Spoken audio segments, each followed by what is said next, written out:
Assalamualaikum warahmatullahi wabarakatuh. Perkenalkan, saya Derisma Aprilia dari Prodi D3 Perekam dan Informasi Kesehatan semester 3. Pada video ini saya akan menjelaskan tentang diabetes mellitus. Pengertian diabetes mellitus. Diabetes mellitus adalah penyakit kronis yang terjadi ketika kadar gula darah atau glukosa dalam tubuh terlalu tinggi karena gangguan pada hormon insulin. Insulin adalah hormon yang diproduksi oleh pankreas dan berfungsi membantu glukosa masuk ke dalam sel untuk diubah menjadi energi. Jika insulin tidak cukup atau tubuh tidak dapat menggunakannya dengan efektif, maka glukosa menumpuk dalam darah dan menyebabkan hiperglikemia atau gula darah tinggi. Penyebab diabetes mellitus. Pertama, kurangnya produksi insulin oleh pankreas atau kerusakan sel beta pankreas. Kedua, resistensi insulin, yaitu sel tubuh tidak merespons insulin dengan baik. Ketiga, kombinasi keduanya atau produksi insulin berkurang dan resistensi insulin meningkat. Faktor risiko diabetes mellitus. Beberapa faktor yang meningkatkan risiko seseorang terkena diabetes antara lain: pertama, keturunan atau riwayat keluarga dengan diabetes. Kedua, berat badan berlebihan atau obesitas. Ketiga, kurangnya aktivitas fisik. Keempat, pola makan tidak sehat atau tinggi gula, lemak, karbohidrat sederhana. Kelima, usia di atas 40 tahun. Yang keenam, tekanan darah tinggi dan kadar kolesterol tinggi. 7, riwayat diabetes saat hamil atau diabetes gestasional. Jenis diabetes mellitus. Pertama, diabetes mellitus tipe 1. Disebabkan oleh kerusakan sel beta pankreas, insulin tidak diproduksi, biasanya terjadi pada anak-anak dan remaja. Pasien memerlukan suntikan insulin seumur hidup.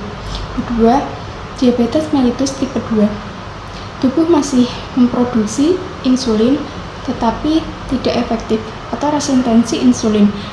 Umum pada orang dewasa dan terkait dengan gaya hidup, dapat dikendalikan dengan pola makan sehat, olahraga, dan obat oral. Ketiga, diabetes gestasional. Terjadi pada wanita hamil dan biasanya sembuh setelah melahirkan, namun meningkatkan risiko tekanan DM tipe 2 di kemudian hari. Derajat dehidrasi pada diabetes.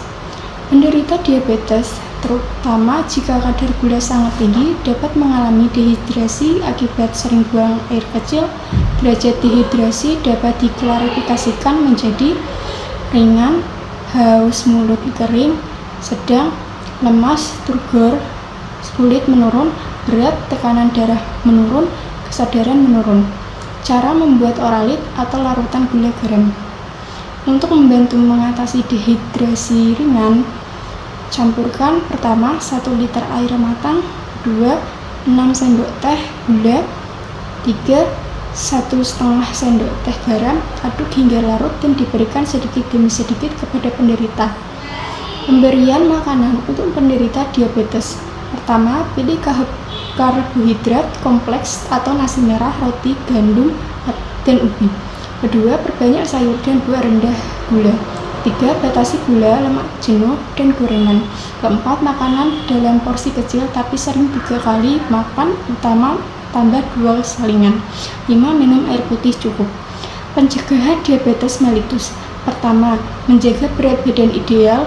Kedua, rutin berolahraga atau 30 menit per hari. Ketiga, mengatur pola makan sehat. Keempat, mengurangi konsumsi gula dan makanan olahan. Yang kelima, tidak merokok dan membatasi alkohol. Keenam, rutin memeriksa kadar gula darah. Jadi kesimpulannya adalah diabetes mellitus adalah penyakit kronis yang ditandai dengan meningkatnya kadar gula darah akibat gangguan produksi atau fungsi hormon insulin. Penyakit ini dapat disebabkan oleh faktor genetik, gaya hidup tidak sehat, dan pola makan yang buruk.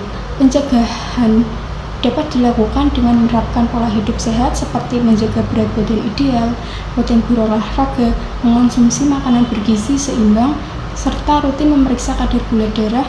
Penanganan yang tepat disiplin dapat membantu penderita diabetes menjalani hidup yang normal dan mencegah komplikasi serius. Demikian dari saya. Terima kasih. Wassalamualaikum warahmatullahi wabarakatuh.